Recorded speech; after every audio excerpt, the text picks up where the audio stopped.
ابھی بھی گناہوں میں مبتلا ہے، ابھی بھی مسجد کا دروازہ ان کے اوپر بند ہے، اور ابھی بھی انہوں نے قرآن نہیں سنا جبکہ پڑھانے والا موجود تھا، اور ابھی بھی انہوں نے اللہ تعالیٰ کی بارگاہ میں گناہوں سے توبہ نہیں کی اور اپنی معافی کا انتظام نہیں کیا، تو پھر ایسے لوگ حضور کی بارگاہ میں بھی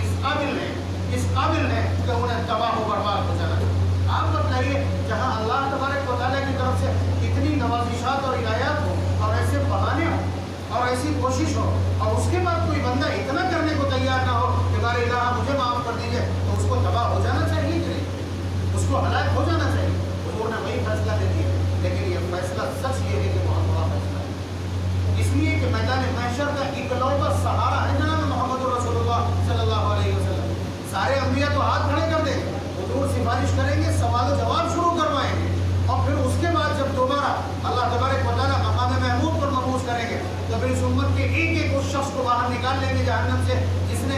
جس کے دل میں رائی کے برابر بھی ایمان موجود ہو۔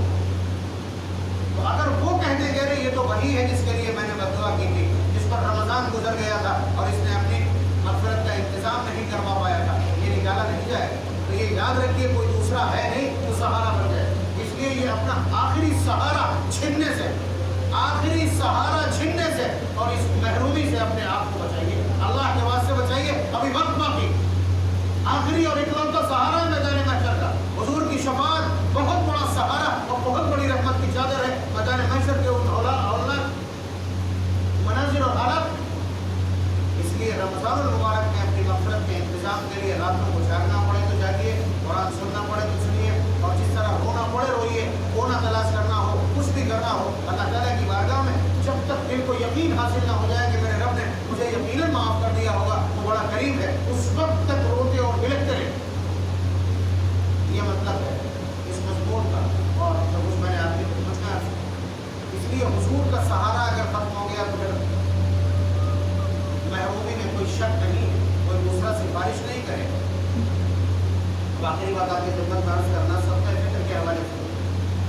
کہ عید چونکہ قومی تہوار ہے، آپ کے یہاں برات ہوتی ہے تو گھنٹے لوگ کپڑے پہنتے مناتے ہیں، ٹھیک، آپ کے یہاں بچے کا عقیقہ ہوتا ہے تو بیٹی کی شادی ہے تو الگ تیاری ہے، کیا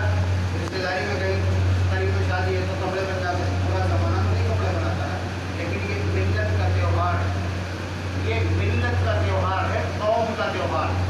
اور قوم کے تہوار کا مطلب یہ ہے کہ آپ کی ڈیوٹی ہے کہ آپ نظر رکھیے، آپ اپنے آس پاس پر، اپنے پورے ماحول کو رڈار پر رکھیے کہ کہیں ایسا تو نہیں کسی چہرے پر شکن موجود ہو، کسی دل میں غم موجود ہو، اور کوئی عید کی خوشیوں میں آپ کے برابر سے شریک نہ ہو۔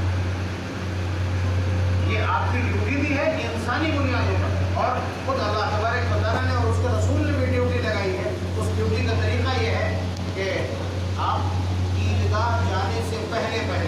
اپنا صدقہ فطر ادا کر دیں۔ صدقہ فطر اس کے دو مقصد ہیں، حضور نے فرمایا طہرا للصیام و طعمۃ للمساکین، کہ اس کے ذریعے سے تمہارے روزوں میں جو چھوٹی موٹی کوتاہیاں اور غلطیاں ہو گئی ہیں وہ ڈیمیج کنٹرول ہو جاتا ہے، وہ ڈیمیج ریپیئر ہو جائے گا،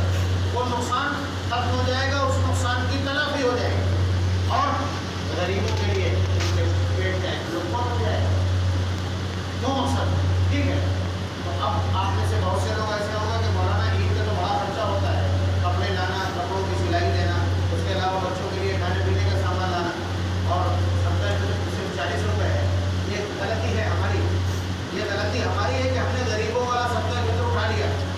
یہ صدقہ فطر تو ان لوگوں کے لیے ہے جنہوں نے روزے رکھے، حالانکہ ان کے اوپر صدقہ فطر واجب نہیں تھا، لیکن وہ اپنے روزوں کو پاک کرنے کے لیے صدقہ فطر دینا چاہتے ہیں، تو غریبوں کے لیے 40 روپے کا صدقہ فطر۔ صدقہ فطر کی یونٹس کئی ہیں، چھوارے دے سکتے ہیں، کھجور دے سکتے ہیں، کشمش دے سکتے ہیں، جو دے سکتے ہیں، گیہوں دے سکتے ہیں، ایک روایت میں پنیر کے لفظ بھی عقل، ٹھیک ہے۔ اور اتنا یاد رکھیے گا کہ گیہوں کی یونٹ 2.25 کلو،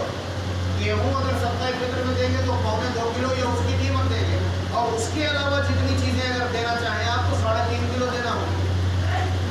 3.5 کلو دینا ہوگا۔ آپ کو لگ رہا ہے یہ قانون کی چکچکا ہے، یہ قانون کا کمال ہے۔ جناب محمد رسول اللہ صلی اللہ علیہ وسلم جو ترتیب دیتے ہیں، مثال کے طور پر کہہ رہا ہوں، کوئی آدمی ایسی جگہ بیٹھتا ہے، ایسا کاروبار کرتا ہے کہ جس کی وجہ سے روزے کی حالت میں بار بار اس کی آنکھوں کو نقصان